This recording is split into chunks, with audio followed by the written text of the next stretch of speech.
make sure that you take advantage. Make sure you take advantage of this opportunity, where not only do you have our two experts online, but you also have, quite a few of us industry personnel here as well. If you've got questions about what do people do in the energy industry, the types of people who are part of this association, what our day-to-day jobs, our real world lives look like.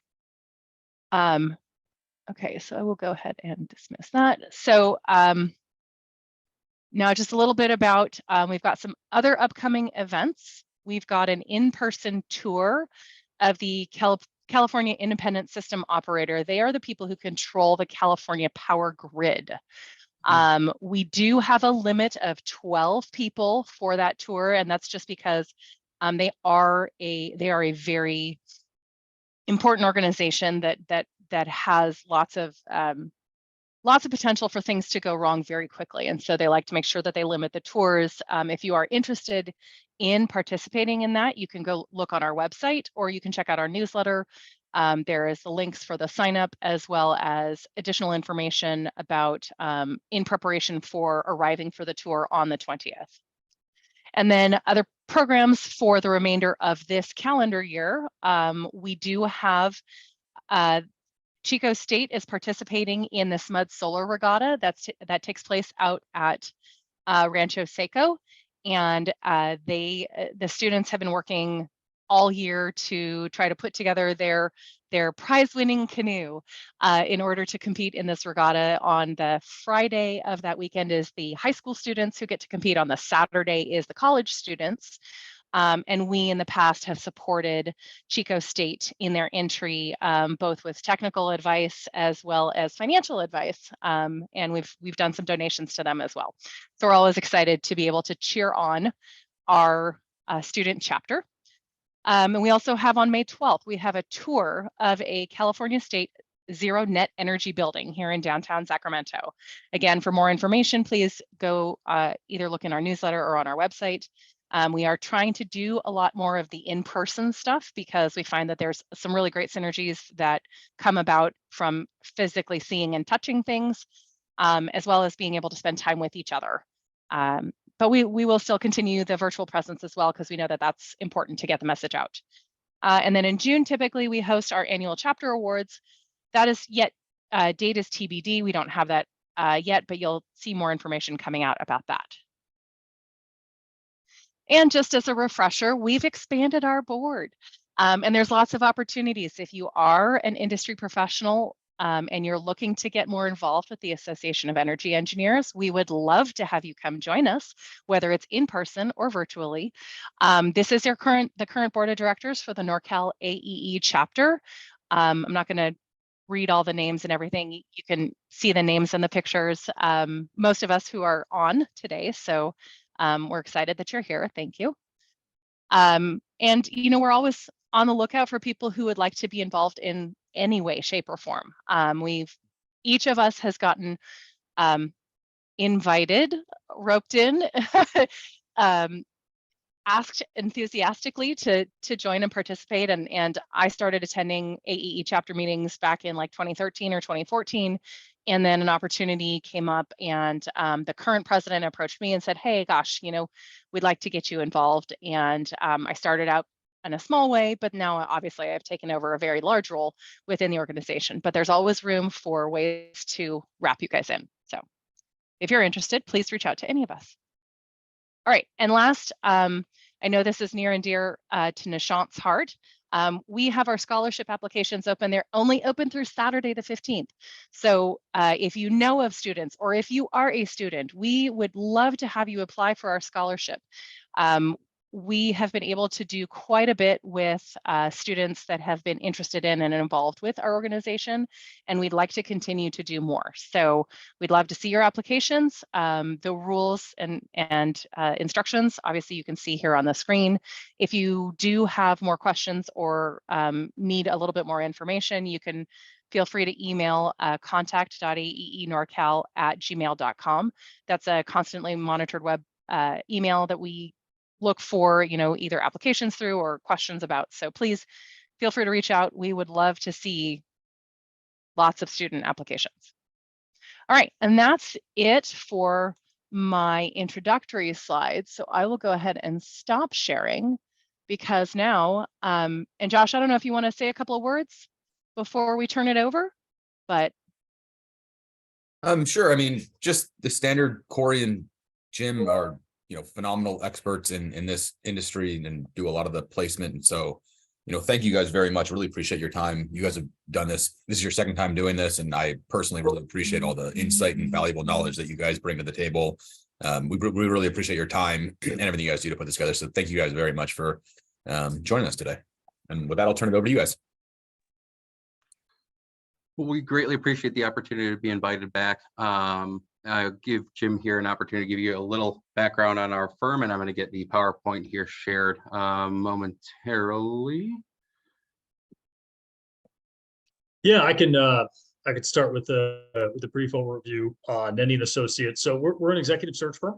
We specialize in this space, energy efficiency and energy services, and broadly speaking, the clients that we work with are all tied into what we'll call the building efficiency industry. So there's 4 main business units that we operate here at Nenni and Associates. One of them is concentrated on like mechanical contractors and HVAC manufacturers. We have another business unit that really focuses on building automation and controls that Corey's been leading and running for years now.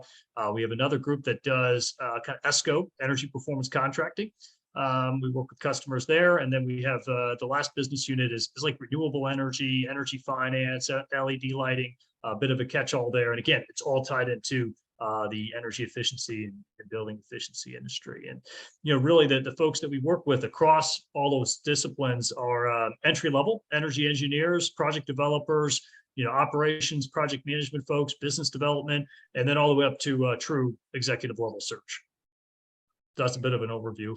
Corey, I don't know if there's anything else you wanted to add there. No, and I think both Jim and I have been doing this now for 13, 14 years. And so we've seen all sorts of ups and downs in the industry, unique trends. And at the end of the day, we're here to help you guys advance yourselves, be open-minded, answer any questions you may have, and give you some tips to continue to develop yourselves in this industry, which truly I don't see any area of slowdown by any stretch of the imagination. So please, as you guys go along, we mentioned this a little bit earlier, but this is meant to be an interactive conversation, a guide point. Please, if you have questions as they go, chime in. As Heather mentioned earlier, I don't think anyone is interested in another lecture. So let's figure out how we can make it as valuable for all of you guys as possible. So some of the things that we're going to be talking about today would be energy efficiency hiring trends, some of the trends we're seeing across the board, both nationally as well as regionally, how to stay relevant, how to position yourself for success, how to ensure that folks like us, hiring managers and organizations that are in a growth mode out there are seeing you, you're staying relevant, how to stay informed and position yourself for success, as well as how to prepare for an interview, some of the things that for some folks may seem intuitive and obvious, for other folks may not be. So with that being said, Jim, do you want to talk about some of the areas of investment that we've been seeing? Yeah, I think overall, just from like our industry, from a trend standpoint, we talk about high level of investment. We've been noticing over this, I'd say the last 3 to 5 years especially, there's been an influx of private equity and venture capital money that's coming into the industry. And I think what we're saying here, beware of how that may or may not affect you.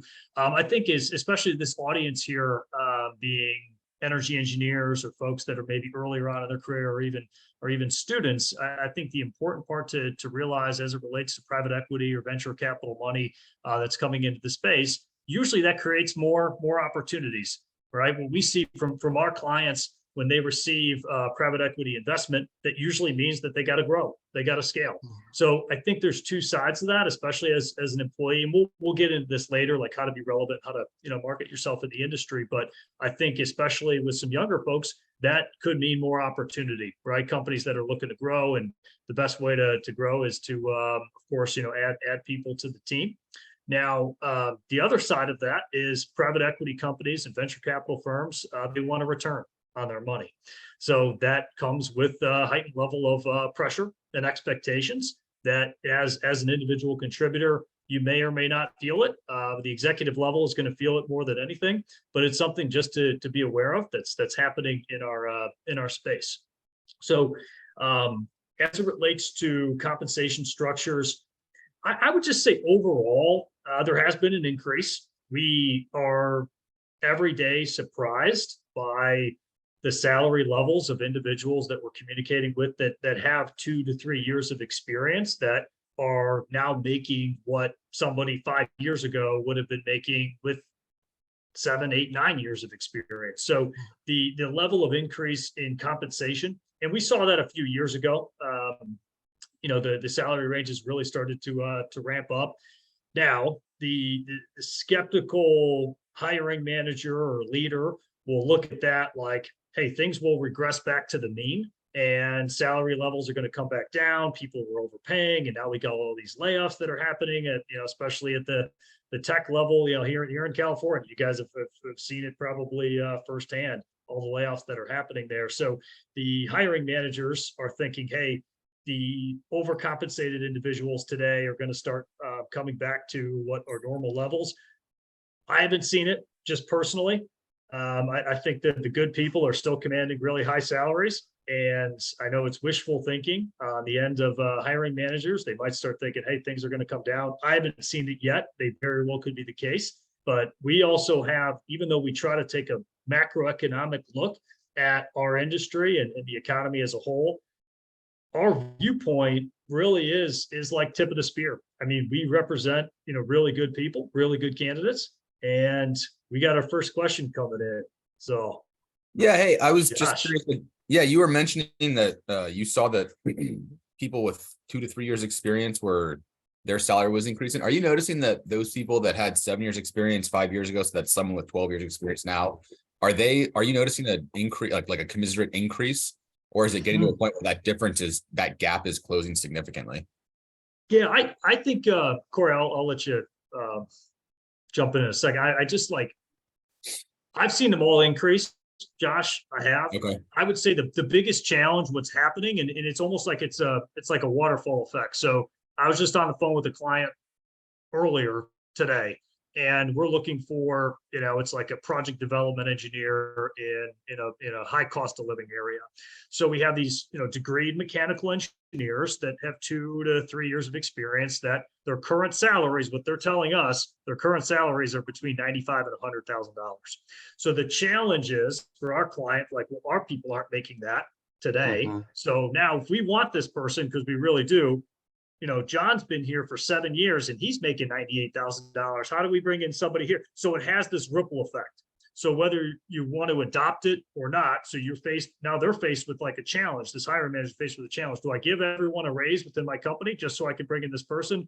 Or do I miss out on hiring a potentially great candidate because they're outside of the range? So a long way of answering your question. I've seen it. It has a ripple effect, especially for companies that want to grow and want to hire good people today. So Got it. Thank you. To elaborate on that, I think really we're seeing a kind of an interesting scenario across the board, but especially in certain markets, that there's a supply and demand issue. If you just think about your basic economics course, you've got a high demand for engineering and technical talent across the board right now.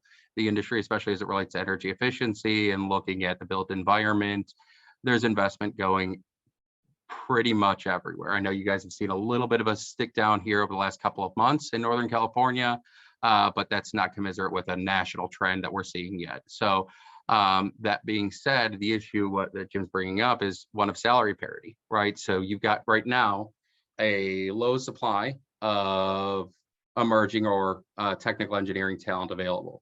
So when you've got a low supply and a high demand, you would assume a price increase, but organizations are also being stifled by those individuals that have been loyal, that they should be serving, that they should be rewarding, that have been with them for many, many years, that are at a level, to Jim's point, that someone with a couple years might now be commanding. The easy answer when it's not when we're not in the financial position of having to make these decisions. The easy answer is, of course, raise all ships. But to do that, the money has to come from somewhere. So a lot of organizations right now, I think, are really struggling with, they know this is what the market is now bearing, but they're struggling with bringing everyone up.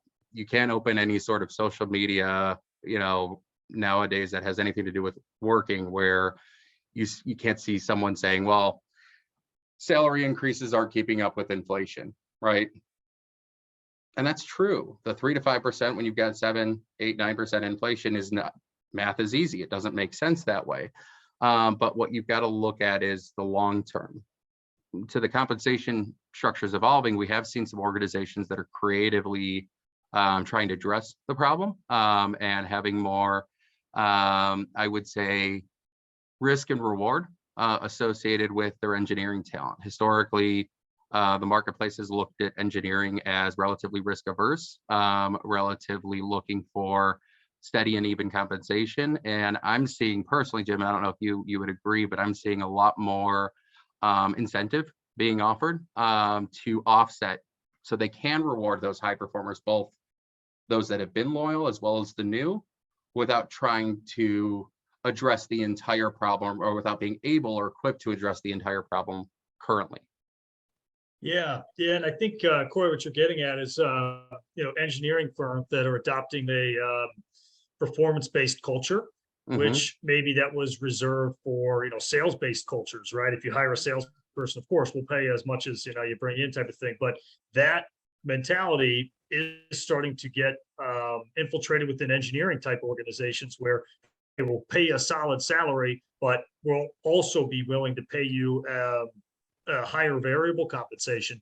To your point, Corey, I think to help offset some of the parity that we're seeing in the increased salaries in the marketplace. So, if you have somebody that's a real performer, and that's something too, like, some younger people to hear on this call looking to evaluate and either look to make their next move or look to make their first move in their career, understand the culture of the company that you're looking to get into, right? If you are a very risk averse person, like, I just want my salary, and if I get a bonus at the end of the year, great. If not, I'm cool with it. You might be a little bit more higher achieving. You might be looking at, hey, how do I get the salary and the upside, and bringing the skills and engineering skills to the table? We're going to get to that later, and how valuable that could be, right? That is probably, like, if I were to overgeneralize, the most valuable candidate that we can represent is somebody who truly embodies a sales engineering profile. Somebody has a technical background, that truly understands and has the ability to communicate with customers and influence and compel and sell. A sales engineering profile and pedigree. If I could go back, and if I was smart enough, I'm not nearly smart enough as all the people on this call, I could have never gotten an engineering degree no matter how hard I tried. But my children, I might try to push them in that direction. I just think you're going to be that much more valuable later on down the road if you have that technical ability, technical aptitude, and you can learn how to sell and influence. You're going to be invaluable in the marketplace. Up economy, down economy, it won't matter. I know we're jumping ahead in our slides here. We're covering a lot of. And the last component about compensation, and it kind of touches on a little bit of the next portion here in the in-office versus work from home, and that's a benefit and as well as a drawback.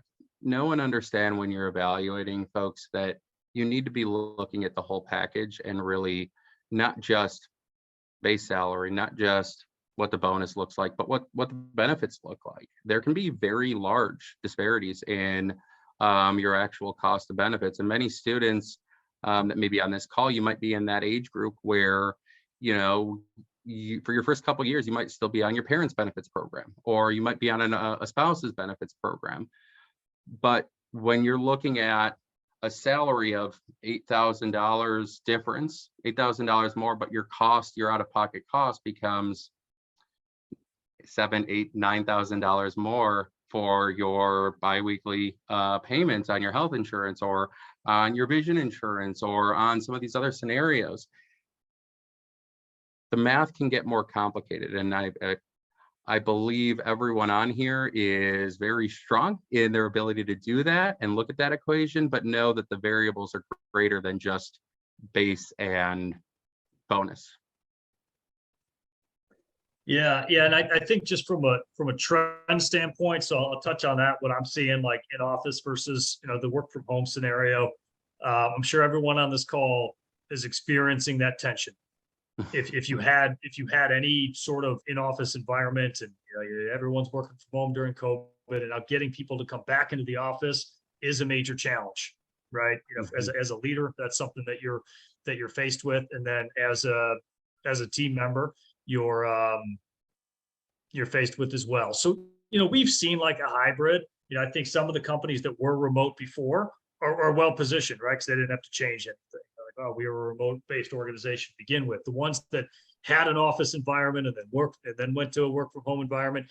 I think the hybrid scenario is probably the common ground that a lot of companies are landing on, is allowing candidates or employees, rather, team members to work from home a couple of days of work, a couple of days a week, and then come into the office a few days a week. Now, just my thought on this, if you're earlier on in your career, you're going to love working from home, the idea of working from home. My only caution on that is I would try to embrace more of an in-office culture, especially early on in your career, especially if you have aspirations for growth and development and leadership aspirations in your career. That's ultimately how you're going to get promoted. That's how you're going to get noticed. I know you can do good work remotely, but there is no replacement for being in an office, rubbing shoulders with your boss and the other leadership there. So that's just one thing. If we're looking at potential career transitions, we're looking at making your first career move, I would really emphasize working for a company, if you can, working for a company that has an office environment that you can be a part of. I would hold off. I'd delay the gratification of sleeping in and working in your pajamas and doing that whole thing. It's going to sound great. But that would be my only caution, is especially if you're earlier on in your career, really focus on being in an in-office environment. What I've actually noticed on that topic, Jim, because we saw obviously the industry as a whole had to really transition and evolve when COVID hit. Now that we're coming out of that environment, I'm now starting to see some of the folks that went that path, that maybe had the option, those that were able to still find that opportunity to go back into an office in some areas, or that opportunity to still find out of office opportunities for collaboration. Those that really wanted to stick with the work from home, I actually see falling a little bit behind in their career trajectory. I really do. Yeah. And I attribute that to relationship building, as Jim touched on, but purely and truly, we live in a connected world today. We live in an interconnected opportunity to create business scenarios. So if you really think about it, everything in your school environment for those students, all of your programs, all of your professors are really trying to teach you and develop your team building and your team working skills, developing your ability to work as part of a functional team. Every company out there has to do that. There are very few roles out there where you can really just come in, plug and chug, and turn off, disconnect. And so knowing and understanding that that's something that does come naturally to some folks, but for many of us, it doesn't. That's okay. But you have to practice those skills. You have to be able to develop those skills to truly continue to rise in your career.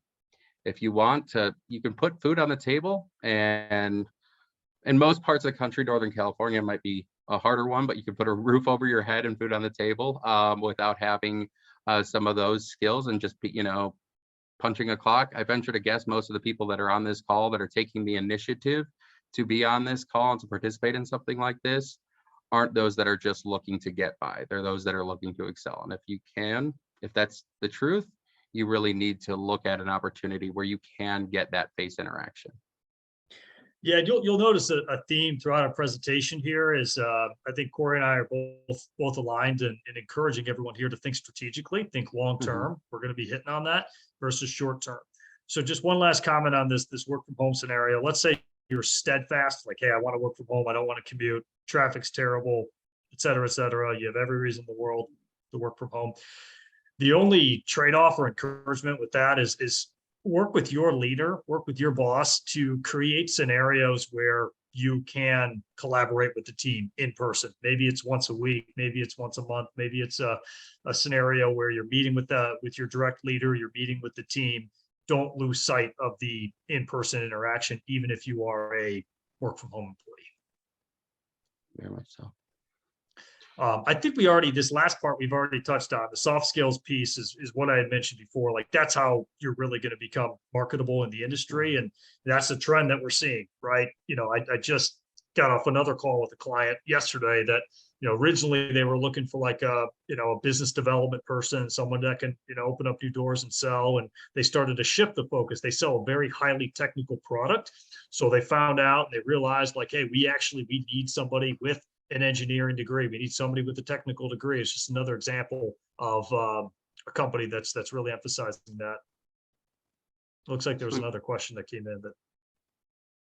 So Tim, I'm going to ask you to elaborate a little bit. Are you talking about mechanical versus electric? Are you talking about seniority in degrees? A bachelor's versus a master's? Yes, that, Corey, the different levels of college degrees and how they might influence salaries. So different levels, meaning bachelor's, master's, or PhD, something along those lines. Is that correct? Yes. Okay. So it's actually funny you asked this question, because this actually just came up with one of my team members. And we were talking about this with someone that was looking for some insight here. The only area that I can confidently tell you that your degree is going to guarantee you a differential in compensation is going to be in an institutional environment, going to work for a university, going to work for a school. There are incremental bumps that are going to be associated with that. I do see some engineering firms building in bumps for getting your PE, getting your EIT, passing the FE exam, things like that. But as it relates to purely degree, looking in the private sector, I don't see that translating into an immediate salary differential. What I will say is, don't hear me say that and think that your master's degree or your PhD or your any continuing education is a waste of time. It is not. But don't expect an immediate reward from it just by getting that piece of paper. Know and understand that you're going to get that degree to position yourself and to learn something more. That peer, that colleague, that comparison does not have a knowledge base. You're bringing more knowledge, you're bringing more practical solutions to the table that will be rewarded long term. But if you're looking for, there's nothing more disheartening at trying to walk alongside someone and tell them, no, I'm sorry, your professor may have told you that getting a master's is going to get you $10,000 more on your first job. I don't see that. Jim, do you? Yes, a couple things on that. I would agree. Now, this goes back to our thoughts on the strategic nature of your career development. So I would look at it like less about, hey, this degree is going to give me X amount.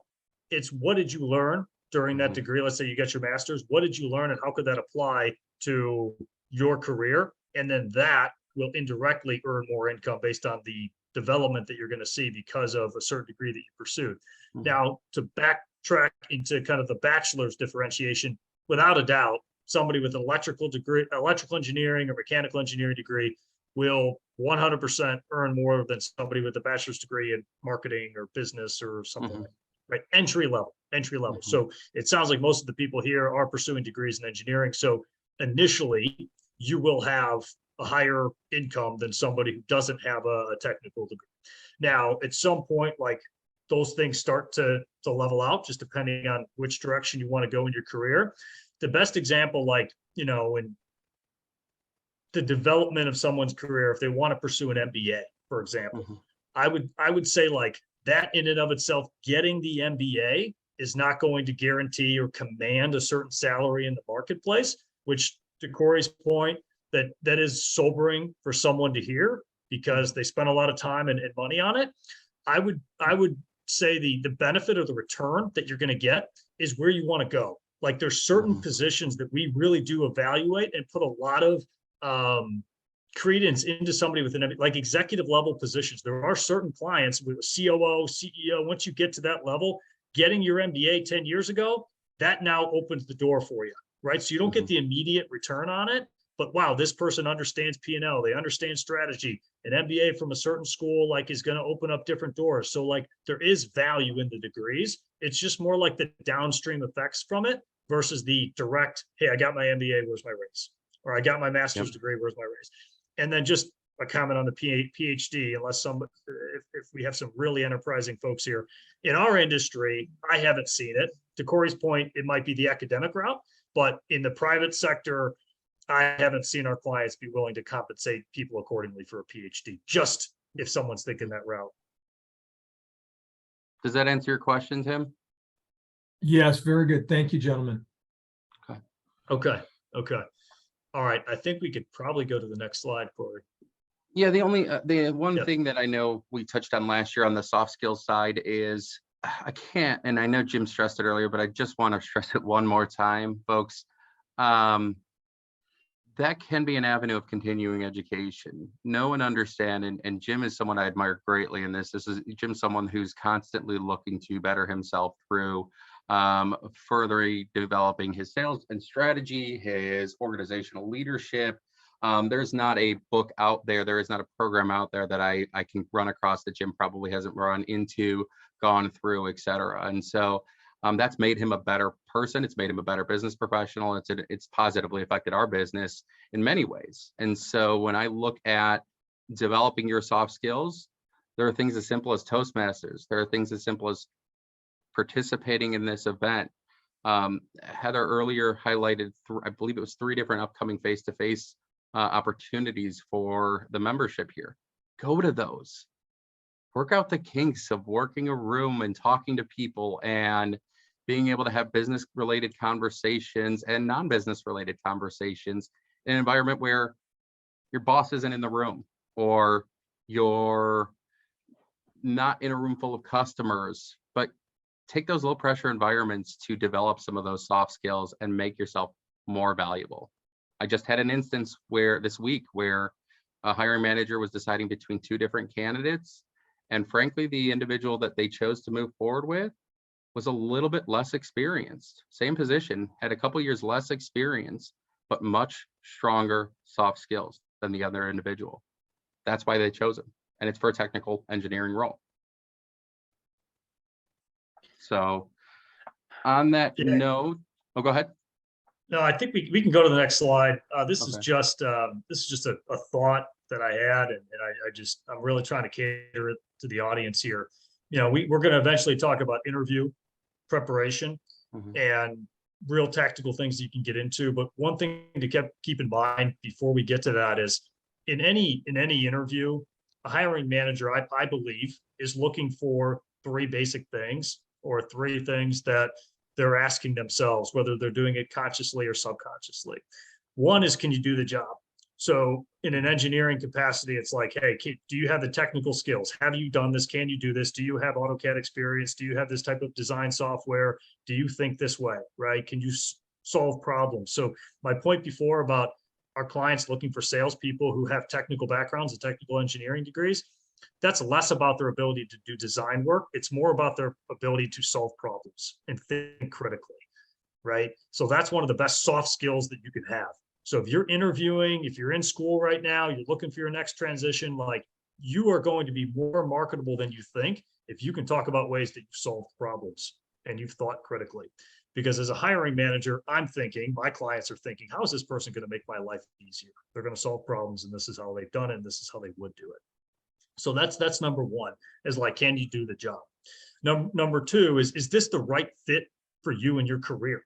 So the real contrast example here is let's just say a vice president of engineering, somebody who has 20 some years of experience, and they start to interview for a mechanical engineering position, a mid-level, energy engineer position. So go back to number 1, can they do the job? Yeah, they probably can, but is it the right fit in their career? Does someone want to hire someone who was a VP of engineering to step into a mid-level position just because they might be out of work or something like that? Like, we don't have congruency. So depending on where you're at, if you're on this call, depending on where you're at in your career, ask yourself that question when you're going in for an interview, is like, is this the right step for me? I'm a new graduate. I have 2 years of experience. What position am I interviewing for? Am I interviewing for a VP of engineering? Am I swinging for the fences? Or am I interviewing for a position that's really going to be a fit? And then the third component is, do they like you? That the fancy word for that is, are you a cultural fit? But really it's like, do they like you? Do you get along with them? Do they get along with you? And that goes back to the previous point on soft skills. That's how you can really be marketable. To Corey's point about, hey, this person had less experience, but they probably interviewed better. And they're probably somebody that the hiring manager saw like, hey, I like this person. I can see myself getting along with them. I can see myself working shoulder to shoulder with them. So just a few things to file away as you're going through the interview process. Like, just know that hiring managers, broadly speaking, these are overgeneralizations, but broadly speaking, are trying to answer those 3 questions during an interview process. And this kind of leads into, how to stay relevant. This is, I think, Josh, we talked about this last time, like, be so good that you can't be ignored. That's just your level of technical proficiency, right? That's, like you said, most people on this call are going to have that skill set. They're going to have that experience. When they turn in their work, they turn in their engineering analysis, they turn in their proposals. They're like, shoot, this is spot on. This is exactly what we were looking for. You're getting attaboys, right? You're like, or attagirl, like, hey, this is really where we need to be. So that's just your level of, like, the level of work that you're going to do, which I know it sounds so obvious, but you'd be surprised. Like, you can set yourself apart, not only stay relevant, but set yourself apart by simply just being really good at your job, which leads into doing what you say you're going to do. And again, these are going to sound so obvious. I can't see anybody on the video, but there's probably some people rolling their eyes like, yeah, of course. Why wouldn't I do what I say I do? But you'd be surprised how many times that we hear about that from hiring managers that are maybe looking to get rid of somebody, and they're looking to replace somebody. They're being challenged by a certain person, is that they simply don't follow through on what they said they were going to do. They miss deadlines. They don't meet expectations. They don't follow up. They don't follow through. And it might be a root of a bigger issue: lack of engagement, lack of experience, lack of whatever. But if we're just talking about staying relevant in the industry, do what you say you're going to do. Simple, but not easy. Simple, but not easy. Now, as we get into asking for what you want, and I think this was like a big topic that we covered last time that we were here. I think sometimes, especially with like an engineering discipline, you may not have the level of, Corey, what's the word I'm looking for? Assertiveness, the level of assertiveness that maybe somebody else in a different discipline would have. So I would just use this as an encouragement to, if you're looking for kind of the next step in your career, you feel like you're like somehow stuck in your career, don't hesitate to ask what you're looking for, right? Especially if you're doing the top 2 things there. If you're really good at your job, if you're doing what you say you're going to do, don't be afraid to ask for additional compensation, ask for additional training and development opportunities, flexibility. That goes back to the work from home conversation. So Josh, go ahead. Yeah, you mentioned being assertive, and something, especially for, maybe this is something that people maybe aren't assertive enough. Do you ever run into it where you find people that are like overly assertive? Like, what's that line to toe? Be realistic, and be willing to know where your audience is at. We get calls all the time from folks and saying, hey, what's the marketplace bearing, right? That's you doing your homework. Know who you're talking to and what the pressures are and what their pressure points are. If you're looking for more money, and your organization is in a position to do so right now, know that and say, okay, I understand that things are a little bit tight right now. We had a couple jobs that got canceled, and we're really just trying to get by for this short period of time. Going to your boss and saying, hey, I really feel as though my value is this. I'm currently compensated at this. Here are the 3-5 things that I'm doing and demonstrating I'm going above and beyond. What's it going to take? How can we work towards that goal together? Because I really want to be here, right? And 9 times out of 10 with that type of approach, you're going to get what you want. Going in, and they're going to fight for you. If someone has a realistic ask, now, if you go and say, well, my buddy just got a job for blah, blah, blah, blah, blah, you know, $20,000 more than what you're paying me. So you should be paying me $20,000 more. Just because another organization made that decision doesn't mean it was the right one. That's not a validation why your value here is now worth $20,000 more than it was yesterday. Not saying it's not worth more, but don't go in with an unrealistic ask. Same thing for training and development. You know, I want a company to pay for my master's degree. Okay. Well, we don't have a tuition reimbursement program. Okay. Have you gone to your boss and demonstrated how that would be valuable to them and what they're trying to achieve, their business objectives? I found folks are a lot more open to that discussion in many cases when it actually serves the business purpose. If it's just, you want to go get a certification for the sake of getting a certification doesn't help your job, they're not going to stop you from doing it, but don't ask them to pay for it.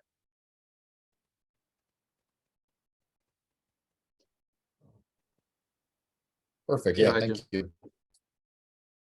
Okay. And I think, and just to kind of build on that, maybe you pick one of these three that we have listed, or maybe there's a fourth one or whatever. So compensation, training and development, or work from home flexibility we talked about earlier. Let's just say it is the work from home environment that's really important to you, right? You reach a certain point in your life, like, hey, I need to be home more. I don't like the commute's wearing me out, et cetera, et cetera. You can make a case for it. I would look at it like a two-step or two-part process. So let's just say most companies do quarterly reviews, right? Let's just kind of stick with a quarterly review process. So the first quarter that this is really something that you want to address with your boss, you sit down and say, okay, this is something that I'm looking to do.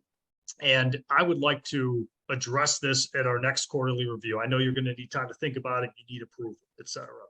So let's set expectations very clearly that if I meet these key metrics, that if I'm doing what I'm saying I'm doing and I'm meeting expectations here on this date, 3 months from now, I would like to be able to be awarded this work from home scenario. So instead of blitzing them with it initially and say, this is what I want to do, or I'm out, give them 3 months, give them a 3-month leeway. You say, I'm going to hold up my end of the bargain, right? I'm going to continue to do this. And oh, by the way, is there anything that I need to improve on? And if I'm doing these things, we sit down and do our next quarterly review. Is there any reason why I wouldn't be eligible for this added benefit, this ask, right? So I think just from a hiring manager standpoint, they're going to appreciate that more. And it's going to give you an opportunity to continue to prove yourself and earn an additional, compensate, right? A raise. The ask for tuition reimbursement or the flexibility from a work from home environment. So I would look at it like in two parts. And that way, Josh, you could avoid coming across too strong. Just having that expectation level setting conversation. Yeah, that's really good advice. Thank you. And one final note on this, guys. No one likes ultimatums. No one likes being held hostage. There is a desperation in the marketplace for talent right now. There's as we touched on earlier, supply and demand scenario. So we're seeing a ton of counter offers going out. But those things are remembered. And when you look at, it may accomplish a short-term goal, but you've now set the tone with your organization that this little bit of money, I was ready to walk out the door. Now now your organization, your leader knows. Next time around, is he really here because he cares? Is she really here because she cares? Or are they just here for the money? When times get tough, those are the first people that get cut. Yeah. I think and go ahead, Jim. no, I was just going to lead to the last part here, gauging the response. So I think when you make some of these asks, whatever you're looking for, you'll be able to gauge the initial conversation. Let's just say you take the 2-part approach, gauge the initial reaction from your boss, from the hiring manager. They're either going to say, hey, that's a great idea. And they're going to be engaged. They're going to be writing it down. They're going to say, hey, let me get with my boss, or give me the president of the company, whoever it is, or the board. And let's definitely have that conversation. Or you get the shoulder shrug. You know what? That's going to be tough. At least you know where you stand, right? And then let's say you set the expectations. Quarter 2, I want to have this conversation. I want to be eligible for this raise or whatever. And let's say that day comes and nothing happens. Oh, shoot, totally forgot about that. Or, oh, shoot, I'm going to need a few more months. Then you got an idea. So the point is, make some of these asks internally, to Corey's point. Don't back anyone into a corner or anything like that. Be collaborative in this approach.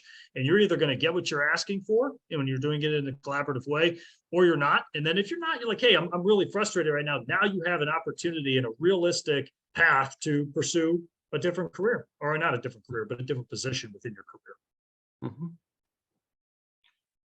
And I know we're coming short on time here, guys, so we're going to try to touch on a couple of these things. Take every opportunity right now to expand your network. Take the call from the recruiter, take the call from a former boss or a former peer, and learn. You always have the opportunity to say no, but you just have to look around your neighborhoods, look around your peer groups, look around your extended networks, especially where you guys are at right now, and look at and you'll see a bunch of individuals that were very surprised by situations outside of their control and are now scrambling to find something new. Always be exploring, always be building those relationships and those networks, and always be open-minded, because you never know when the right opportunity is going to fall on your plate. It won't if you're not open-minded to hearing about it. To do that, there's some simple steps you can take. Have your resume up to date.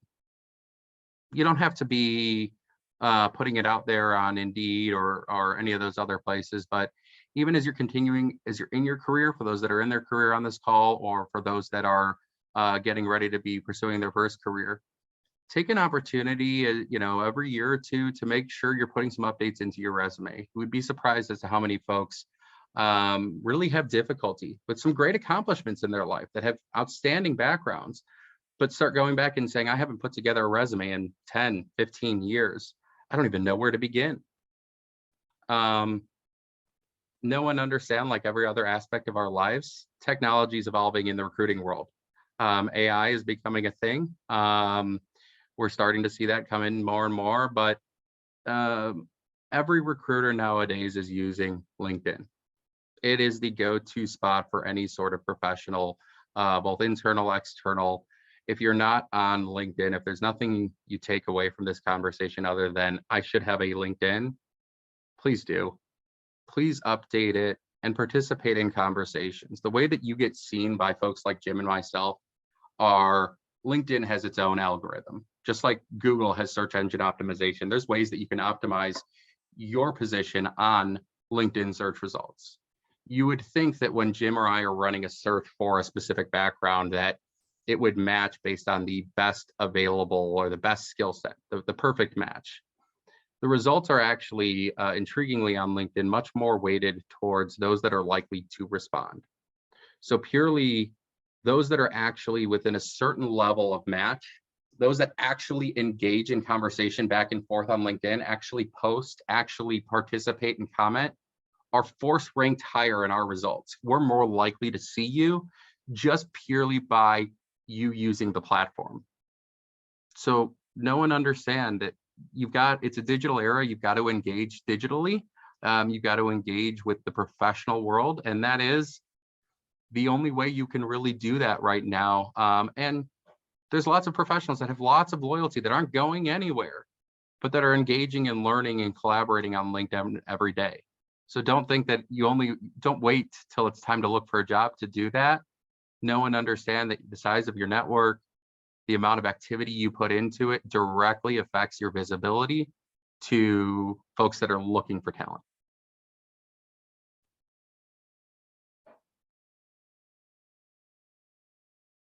Jim, do you want to touch on the genuine? Yeah, I think what we're referring to there is like in the interview process, right? Mm-hmm. Yeah.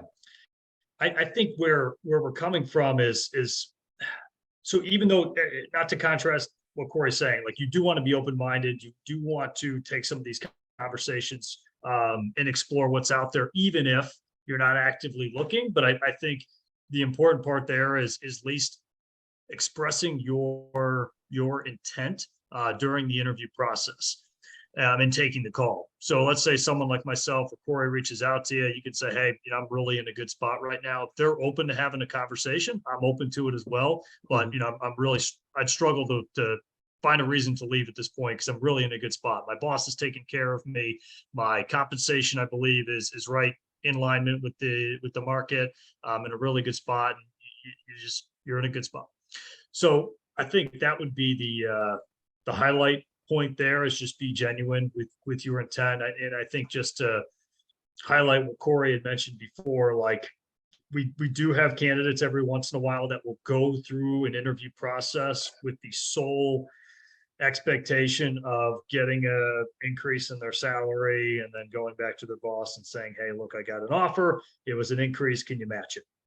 It does happen. And that is something that I wouldn't recommend, to Corey's point earlier, that's backing someone into a corner. I would definitely take the approach like we're talking about before, take a collaborative and communicative approach with your boss if you are looking for an increase in compensation. Just know and understand why you're looking, guys. Know and understand that it's an opportunity to improve something in your life, improve your career. Know and understand your decision-making process and be ready to apply it, and be clear about it with your recruiter, be clear about it with the hiring manager, the organization that you're interviewing with. No one wants to waste your time or theirs. If you're clear up front, it makes everyone more susceptible to positive outcomes. Okay. So this is interview preparation here. And we do have like a one-page document that we send to some of our candidates before they go on interviews. And Josh, maybe that's something we could send to you, and you could send it out to the team or send it out to the attendees here. Absolutely. Okay. Happily. Yeah. So really, so this is what we talked about before, have sincere intentions. With the research part of it, like that's just basically understanding what the company does. So again, this is obvious, but when we prepare a candidate for an interview, I usually ask them like, hey, what's your understanding of what the company does? And they may know, they may understand it, but they may struggle with articulating it. So I would just make sure when you're going into an interview, can you explain what the company does in 20 seconds or less? You should be able to. If you stumble through it and you start regurgitating verbiage off of their website and you don't really understand what they do, I would encourage you to get in touch with either like the recruiter who's representing you or somebody who like make a contact point to where you can understand and you can reiterate what the company does in 20 to 30 seconds or less. So that's the research part, is understanding the role that you're the same test that you should put yourself through. Can you explain what their expectations are for this person, the role that you're interviewing for? Can you do that in 20 or 30 seconds or less? So that's the research part, is understanding what the company does and what they're looking for. The pitfalls, there's two basic interview missteps that we hear about, broadly speaking. One, I'd say the one that I hear more than anything when I do a debrief for the hiring manager, is the candidate talked too much. They were long-winded in their responses, which usually leads to lack of preparation for the interview, right? That step, the research step. So they probably missed that. And then they just didn't understand the questions to be ready for. That's the next point here. So they weren't prepared to answer some of the questions. So they kind of start talking and they're talking in circles. And they never really get to the point. So the lack of preparation leads to talking too much, leads to, hey, this interview is not going anywhere, right? You're not going to the next step. So that's one piece. And then number two, and this may not be as relevant for younger people here, but the second mistake that we hear about is candidates who disparage previous or current employers. So when the question comes up, hey, why are you looking to leave? They think they're giving an articulate answer on why they're so frustrated, why they're so challenged, and they inadvertently start bashing their current employer. Or the hiring manager starts walking through the resume. Hey, I saw that you left XYZ company and you went to ABC. What happened there? Oh, my boss was a total, didn't know what he was doing. Company didn't know what they were doing. They start blaming and they start disparaging, and they don't realize they're doing it. It's totally inadvertent. But those are the two pitfalls that we hear about more than any. There's other ones, but broadly speaking, those are the two. Questions you should ask. This ties back to research. This ties back to avoiding, like asking about benefits and vacation days and stuff like that. Like, don't do that on a first or second interview. There's a time and place to ask about benefits and vacation, but it's not early on in the process. And then just as far as like questions you should ask, I like asking versions of, I'm going to go ahead and jump in and answer this question. And Corey, I know you gotta jump. I do. I can stay on. I can apologize, stay on. team here. Finish off. Yeah, I'm gonna, Jim, I know I'm the presenter here on this, but I do Oh, have a call that okay. I'm a couple of minutes late here, team. I really appreciate everyone taking the time. What I would say is, please, I know we've got hopefully some more questions and follow through, and there might be some questions that folks might not be comfortable in asking in a group environment.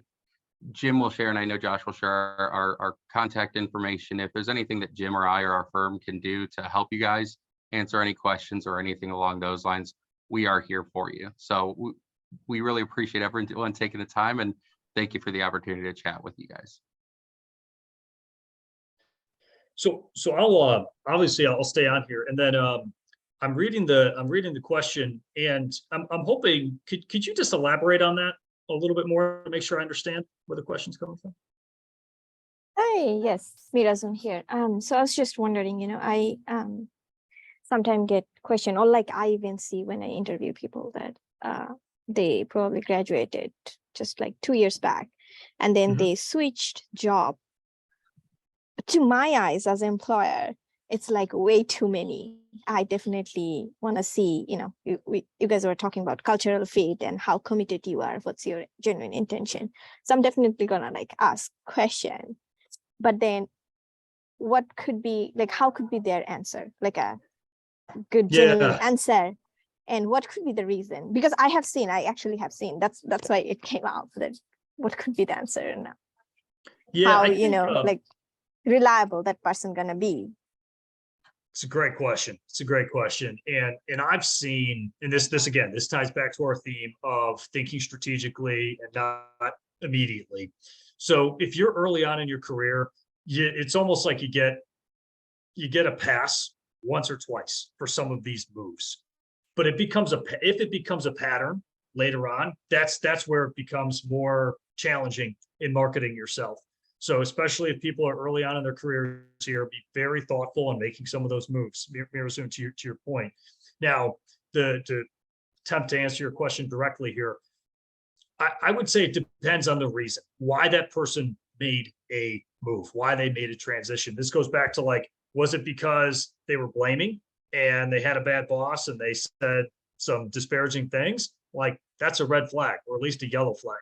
Or was it they worked for a tech startup and the company went out of business? Or they were faced with an ethical dilemma because of something that was happening and they were able to articulate it, and they actually made a transition to this other company because someone recruited them there, it was a better culture fit, et cetera. So I think like the reason behind that transition is really, really important. And also know that those are more, hiring managers, in my experience, are more lenient when someone's earlier on in their career and making some of those moves. Okay, you were here for 2 years, you were here for 2 years, then you're here for a year, then it becomes a pattern. But if somebody kind of made one move and they just said, hey, this isn't what I wanted to do in my career, it was early on, and I was trying to figure things out. I just graduated from college. It seemed like a great opportunity, but found out it's not what I wanted to do. And then I landed here, and this seemed like it was more aligned with my interests and passion. So I think it all comes down to the story behind it. And I'm more apt to listen to that story early on versus, if it becomes a pattern, like, oh man, this person's had 7 jobs in 5 years. That's tough. Yeah, I agree with you. Thank you so much, Jim. Yeah, sure. There any other questions?